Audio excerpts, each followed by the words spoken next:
Berjumpa kembali dalam program kita khusus. Ini merupakan bagian kedua di mana saya akan sharing, akan bercerita tentang makna sebuah sapaan.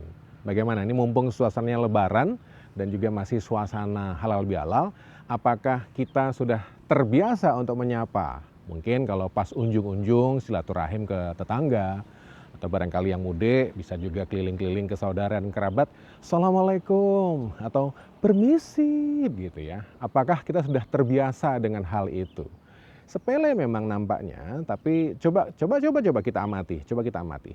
Kalau kita dalam rombongan berkunjung ke kerabat atau bertamu ke tetangga kira-kira, siapa yang ambil prakarsa pertama kali untuk menyapa? Assalamualaikum gitu atau permisi gitu ya. Untung-untung kalau sekarang kan ada belnya, ding dong gitu ya, atau ada tanda-tanda yang lain. Tapi itu zaman sekarang. Tapi kalau kita berkunjung ke daerah, biasanya ya verbal itu masih cukup dominan. Kembali lagi pertanyaan saya, siapa yang ambil prakarsa untuk menyapa dulu? Apakah kita atau orang lain atau orang tua atau siapa kira-kira? Itu dulu pertanyaan pertama. Coba kita amati. Kita lihat dari orang-orang sekitar begitu ya. Siapa yang pertama kali ambil prakarsa untuk menyapa atau paling tidak memberitahu bahwa kita hadir di depan rumah dan tolong dibukakan pintu untuk unjung-unjung. Itu merupakan bagian dari sapaan. Sederhana kan? Tapi maknanya besar sekali loh ya. Dan kalau kita praktekkan secara kejiwaan, mulai Sigmund Freud, siapa lagi dalam komunikasi, ada McCloskey, ada Shelby, bahkan Maslow sekalipun sebagai sosok yang terkenal dengan piramida kebutuhan itu, Maslow juga mengatakan bahwa kita tuh butuh perhatian, butuh diakui. Nah sekarang kalau kita diam saja, apakah kita mau diakui atau bisa diakui keberadaan kita? Sederhana ya, itu dulu. Kita coba bergeser dulu. Saya coba cari tempat ya, kira-kira. Karena kalau saya di bawah bayang-bayang ini enak sejuk, tapi wajah saya gelap. Kita pindah ya. Oke, membiasakan menyapa.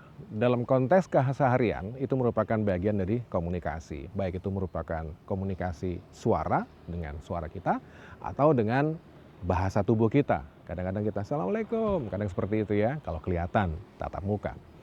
Nah ini merupakan sebuah tahapan penting untuk membangun rasa percaya diri. Untuk membangun keyakinan bahwa kita bisa. Kalau kita bisa melakukan hal itu yang sepele saja, kita bisa naik tingkat. Seperti janji saya bahwa kita juga akan meningkatkan level keterampilan kita dalam hal komunikasi, khususnya public speaking. Public speaking itu sebenarnya kalau menurut pengalaman saya, ya bisa dikatakan momok, bisa dikatakan sesuatu yang sangat-sangat bisa dipelajari kok. Bukan ilmu roket gitu ya, atau istilahnya kalau dalam bahasa Inggris rocket science gitu, bisa kok. Bukan fisika yang jelimet begitu ya, atau mungkin juga matematika yang kosinus, tangen dan kotangen segala macam seperti itu. Itu yang zaman kita dulu sekolah. Kita bisa melakukannya kalau kita terbiasa untuk melakukannya. Nah, membiasakan diri itu bisa kita mulai dengan menyapa. Makanya saya mengajak teman-teman semuanya untuk membiasakan diri melakukan proses menyapa. Kalau kita nyaman, kita ringan, kita tulus, ikhlas melakukan itu, kita akan bisa naik kelas. Nah, berikutnya yang perlu kita waspadai atau perlu kita catat, waspadai kayak serem-serem amat gitu ya. Bagi orang yang mungkin nggak biasa ini memang momok, perlu diwaspadai, jangan saya. Nah, yang perlu kita catat bahwa sebetulnya dalam konteks kita berbicara begitu ya, itu ada hal-hal atau faktor-faktor atau aspek-aspek yang perlu kita jaga, perlu kita perhatikan. Pertama, wajah kita harus tulus, senyum kita harus tulus begitu ya. Kemudian pilihan nada. Bayangin, saya kasih contoh saja. Nada ini punya pengaruh luar biasa loh untuk public speaking, untuk berkomunikasi. Coba bayangkan kalau Anda mengatakan satu kata duduk misalkan. Dalam hal mempersilahkan orang duduk, itu bagaimana? Duduk.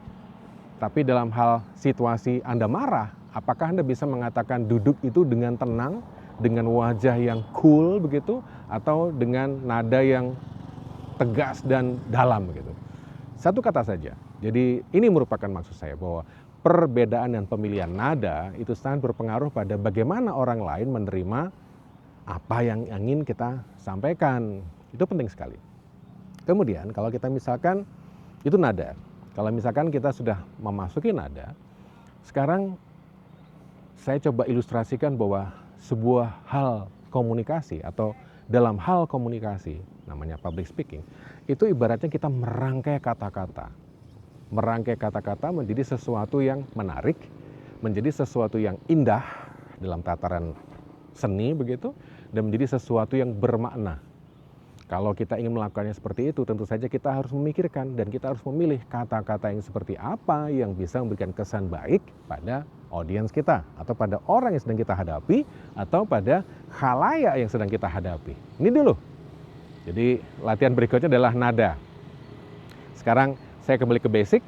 Kalau Anda menyapa dengan nada rendah, selamat pagi, gitu ya, atau selamat pagi, datar-datar saja, atau lebih tinggi lagi, selamat pagi, gitu. Bagaimana? Kita berlatih dulu ya. Itu bagian kedua, kembali pada hal membiasakan diri dengan memilih nada. Nada mana yang kita gunakan? Atau kalau lebih tinggi lagi, selamat pagi. Seperti apa ya? Ya, kita akan biasakan dulu. Itu dulu aja tips yang bisa saya bagikan dalam suasana lebaran. Saya Iman Dwiartanto, mohon maaf lahir batin. Kalau misalkan selama ini kita bertemu, saya sudah mengusik perasaan Anda dan sudah membuat tidak nyaman. Itu aja ya. Mohon maaf lahir batin, mudah-mudahan Allah Subhanahu wa taala berkenan dengan ibadah kita selama Ramadan dan kita lahir kembali atau muncul lagi lulus dari Ramadan sebagai manusia-manusia yang mumpuni dan manusia-manusia yang handal, khususnya untuk saudara-saudara yang seiman. Sementara untuk rekan-rekan yang lainnya, mudah-mudahan liburan ini merupakan liburan yang paling berkesan karena 3 tahun kita pandemi nggak pernah liburan seperti sekarang. Selamat berlibur, sampai jumpa lagi.